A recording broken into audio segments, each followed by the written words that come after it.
This is kind of like sight casting for some saltwater fish. I don't know if this one's any bigger. I think they're beautiful. They kind of remind me of like an angelfish in salt water, only they're not, black and white. I'm wondering if these bigger ones are big males. And I got a very light leader. You know what? This guy is heavier. You could probably get some fillets off it, but we're releasing the guy. Oh, look at, we're talking about, look at those stripes. They are just a work of art. They're beautiful.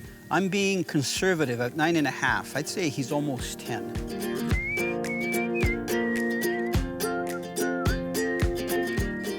Most of the time, you just don't catch panfish anywhere. Sometimes you get them incidentally fishing in deep water, shallow water, but to actually target larger panfish and to target them where they're concentrated in groups, really you have to find the right location. And I find early in the year, when the water temperatures are starting to approach 50 degrees Fahrenheit, you have to look for shallow mud bottom or sand bottom bays where the weeds are just starting to grow up. And a lot of times, those panfish will be right around the new weed growth, or they'll be right on the edges of weeds that are growing along the bank.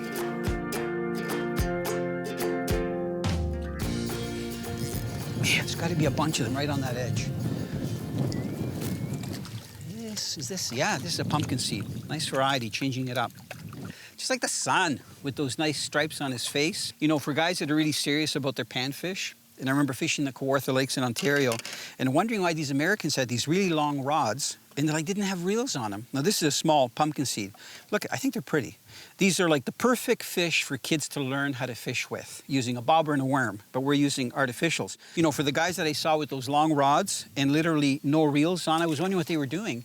And all they were doing was just dropping the line down. So if you can imagine, if I had like a crappie pole, which you can buy mostly in the States, they don't sell them so much here in Canada, but if you had a 10 to 20 foot crappie pole and you had a 8 or 10 length of line on, you could just dab it along the edges here and get one fish after another.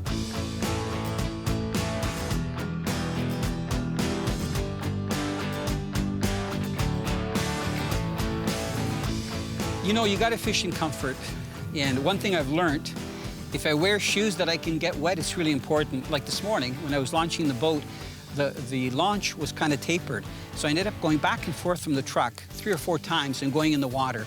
And these Liguano that I'm wearing are excellent because they breathe, you can get them wet, and they dry right away. And I like them because they're slip-on.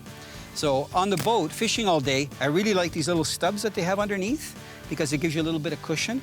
And when I combine that to the vigorous mats that I put in the boat and the seats, it's really comfortable. I can fish all day long.